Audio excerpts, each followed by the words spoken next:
तो हमें एक कपल को दिखाया जाता है जिसमें लड़के का नाम टॉम और लड़की का नाम गेमा होता है।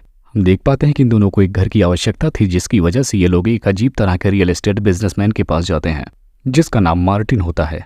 तब यहाँ पर मार्टिन बताता है कि हमने एक जगह बनाई है जिसका नाम है योर्डर। जिसके बाद हम देखते हैं कि अब ये दोनों मार्टिन के साथ उस जगह पर पहुंच जाते हैं और यहाँ पहुंचने के बाद वो लोग देखते हैं कि सारे के सारे वहाँ के घर सब एक जैसे ही दिख रहे थे। अब यहाँ पर मार्टिन उस कपल को हाउस नंबर 9 इशू करता है, लेकिन यहीं पर वो घर दिखाते दिखाते गायब हो जाता है। और यहाँ पर जब टॉम और गेमा को मार्टिन नहीं मिलता तब वो लोग भी यहाँ से फौरन वापस निकल जाते हैं। लेकिन यहाँ पर ये दोनों घूमते रह जाते हैं और बाहर का रास्ता ही नहीं पाते और ये लोग घूम फिर कर हर बार हाउस नंबर 9 के पास ही आ जाते हैं।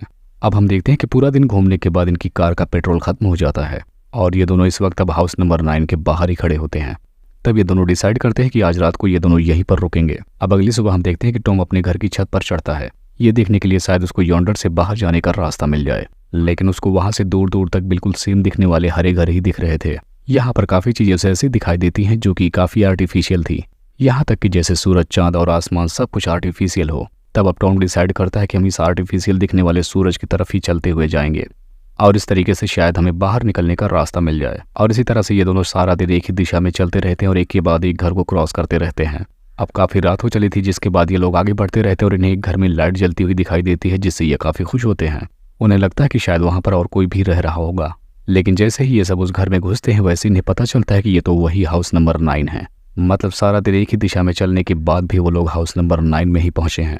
अब ये लोग जब बाहर देखते हैं तब इन्हें एक बॉक्स दिखाई देता है जिसमें खाने पीने और सारी चीजों का काफी सामान पड़ा होता है। अब हम देखते हैं कि टॉम ने उस गत्ते को फाड़ कर हाउस नंबर 9 में आग लगा दी। उसका मकसद ये था कि उस जगह पर चलने के बाद जब धुआं निकलेगा तो शायद कोई उन्हें बचाने के लिए दूर से आ जाए। जिसके बाद हम देखते हैं कि अब इस रात को ये दोनों जलते हुए घर के सामने ही सो जाते हैं। लेकिन जब सुबह के टाइम ये दोनों उठते हैं तब ये देखते हैं कि इनका घर दोबारा से वैसे का वैसा ही हो गया है, बिल्कुल नए जैसा। और तभी उन्हें एक और बॉक्स बाहर मिलता है जिसमें एक छोटा सा बेबी होता है और उसमें एक नोट भी लिखा था कि उससे तुम बड़ा करो और तुम यहाँ से जा सकते हो। अब इसके बाद कहानी सीधा 3 महीने आगे शिफ्ट हो जाती है। यहाँ पर हम देख पाते हैं कि वो बच्चा बहुत तेजी से ग्रो कर रहा था। यहाँ पर वो 3 महीने के अंदर इतना बड़ा हो जाता है कि जैसे कोई 7 साल का बच्चा हो। उस बच्चे की आवाज़ भी मर्दों जैसी भारी हो चुकी थी और हम देखते हैं कि अगर उसे कुछ चाहिए या उसकी कोई बात नहीं मानी जाती है तो वो बहुत ज़ोर ज़ोर से चिल्लाने लगता है।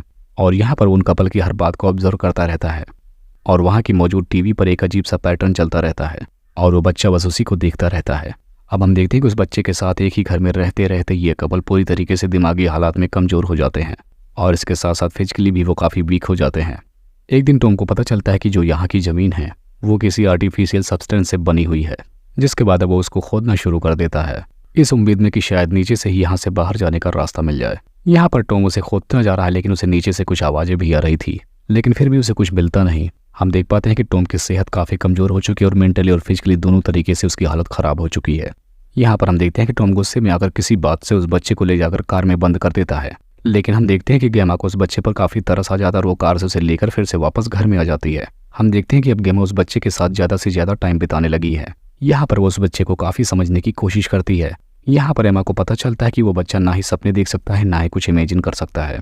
हम देखते हैं कि अब एक दिन वो बच्चा अचानक से गायब हो जाता है, लेकिन शाम को वो एक किताब के साथ वापस आता है। यहाँ पर हम देखते हैं कि वो किताब पूरी बहुत ही अजीब भाषा में लिखी होती है और उस किताब में कुछ इंसानों के भी चित्र होते हैं जिसमें उनके गले बहुत बड़े बड़े दिखाए गए थे। जब गेमा उस बच्चे से पूछती कि आखिर यह किताब तुम्हें किसने दी, तब वो बच्चा अपना गला फुलाकर अजीब सी आवाज़ें निकालने लगता है और अब ऐसा देखकर गेमा काफ़ी डर जाती है।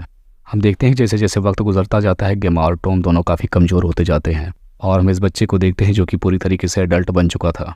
अब हम देखते हैं कि वो लड़का हर रोज़ घर से कहीं बाहर जाया करता है और उस तरीके से गेमा भी उसका डेली पीछा किया करती है, लेकिन गेमा हमेशा ही रास्ता भटक जाती है और उसका अच्छे से पीछा नहीं कर पाती है। हम देखते हैं कि गेमा और टॉम बहुत ही ज़्यादा डरे डरे रहते थे। अब टॉम को खुदाई के दौरान एक डेड बॉडी वाला बैग मिलता है जिसमें किसी जानवर या इंसान की डेड बॉडी थी। हम देखते हैं कि कुछ टाइम गुजरने के बाद टॉम इतना कमज़ोर हो जाता है कि वह गेमा की गोद में बैठकर अपना दम तोड़ देता है, जिसके बाद अब वो लड़का एक डेड बॉडी बैग लेकर आता है जिसमें वो टॉम की डेड बॉडी को डाल देता है। अब उसको उसी गड्ढे में डाल देता है जिसको टॉम ने खोदा था। अब हम देखते हैं कि गेमा भी उस लड़के पर जोरदार अटैक करती है, लेकिन वो बस उसको थोड़ा सा ही जख्म दे पाती है, जिसके बाद वो लड़का फिर से अजीब सी आवाज़ निकालने लगता है और वो वहाँ से कीड़े की तरह से भागने लगता है।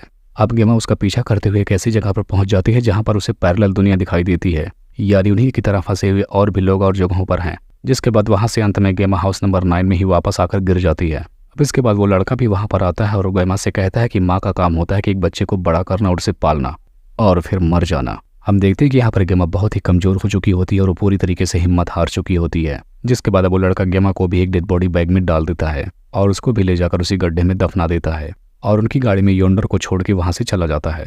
अब ये लड़का हम देखते हैं कि उसी रियल एस्टेट ऑफिस में पहुँचता है जहाँ पर हम मार्टिन को देखते हैं जो कि ऑलरेडी मर चुका होता है।